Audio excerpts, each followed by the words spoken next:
Hi, I'm Mike Ryan. In our ongoing series on famous turquoise mines, today we're going to talk about Bisbee. And Bisbee is very special for me because it's my favorite turquoise. And it's my favorite for three reasons. One, I love the color. I think Bisbee blue is very special. It has a special vibration to it that really speaks to me. Two, the first turquoise cab I ever purchased was a Bisbee cab that I got in Durango, Colorado in 1975 during the height of the turquoise boom. And three, I became friends with Bruce Mead, the Bisbee rock man, and he sold me some wonderful turquoise. I got to know his family, and he taught me how to cut turquoise. Bisbee really did not come into its own until the early 50s when open pit mining began at Bisbee in the Lavender Pit. And while we tell the whole story of Bisbee in Turquoise in America, Part 2, 1910 to 1990, we're really fortunate in that in the addendum, we have a presentation by Richard Graham, who was the chief gemologist for Phelps Dodge. And he presents a really unique perspective on turquoise at Bisbee, both from a geological standpoint and also from some of the personal insights into that era of what we call the lunchbox miners. Now, turquoise has one function, and that's in jewelry. And before we look at some beautiful turquoise, I thought we might look at some beautiful turquoise in some beautiful jewelry. So first, we're going to see this bolo that I'm wearing, and I'm going to step forward a little bit here, so hopefully you can get a better look at that. This bolo is by Ron Bodoni, and you'll notice the wonderful stamping and chisel work all surrounding this beautiful Bisbee cabochon. Here we have a bracelet made by Arlen Ben. And I think as we turn it around here, you can see the A figures and the beautiful 5 stones of Bisbee turquoise. And this is all done in hand fabrication with the old style. When I asked Arlen to make this for me, I told him I wanted it done in the old style. And he waited and waited and waited and didn't know how to do it. And then he had a dream and he saw how to make the bracelet. And I think it's a nice dream. We have another bracelet here. Now this one is made by Yves Alfilé. And it's really special for me. It's done in 18 karat white gold. But you see the stone there, that is that first cabochon of Bisbee that I purchased in 1975. And it was not set for many, many, many years until I asked Yves to make this bracelet for me. We have 2 rings here. The one on my ring finger with some really stunning gem grade Bisbee was made by Don Suplee. And you can see the wonderful work that he has done on that ring.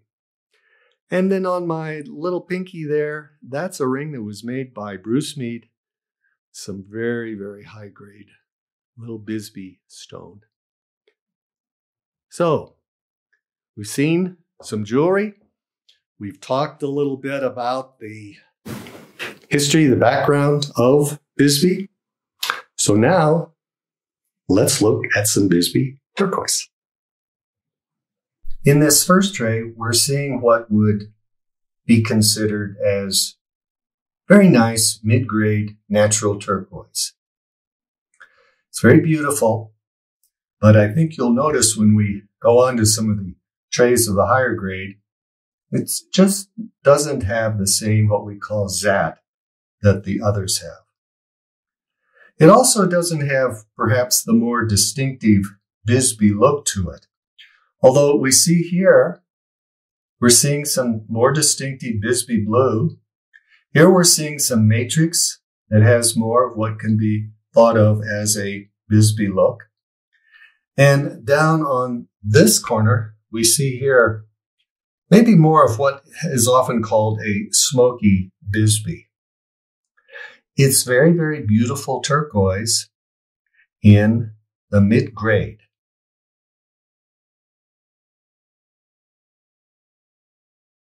In this next tray, we're seeing some very high-grade Bisbee. Many, I think, would even consider this to be the elusive gem grade, being 1/10 of 1% of all turquoise that is mined. And the characteristics we're looking for here is, again, that Bisbee blue distinctive color, which is really kind of defined here by this cab, this cab. All of these have that distinctive Bisbee blue. There's a certain radiance and electricity to it that really sort of defines the stone. We're also seeing here in some of these others this beautiful traditional matrix formation that we see. Down here we have one that oftentimes might be called the Smoky Bisbee. The Bisbee comes in the red, with the red matrix, like this, very distinctive. I think those would make some beautiful earrings. And then we have the darker matrix that we see here in this cab. But once again, some very beautiful high-grade Bisbee turquoise.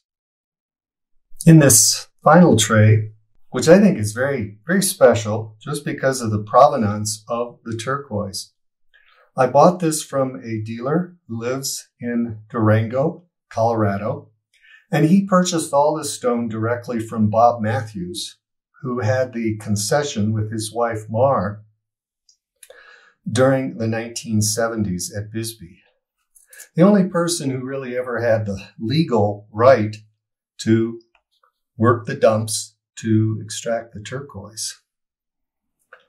All the rest of it was really coming from what we call the high graders, which were either the miners who were working, extracting the copper ore, who would stop and pick up turquoise that they would see, or during the 80s, a well-known period where a lot of the youth culture that were living in Bisbee decided that was a great way to make a living, was to sneak out onto the dumps and high grade the turquoise. But here we have some examples from Bob Matthews, and once again, very distinctive Bisbee blue. We have this one, which is in the book. Beautiful pattern here with a traditional matrix. Here's a look for Bisbee that we don't see as often, but again has a very beautiful little lighter blue on that. Here more of that smoky look that we were talking about with the other tray. And this one is a very special stone to me because of the depth of the blue. It really has all of the sort of electric qualities of Bisbee blue, but it has a deeper saturation and hue to it that I think makes it very, very special. So here we've seen a range of grades from the Bisbee Turquoise.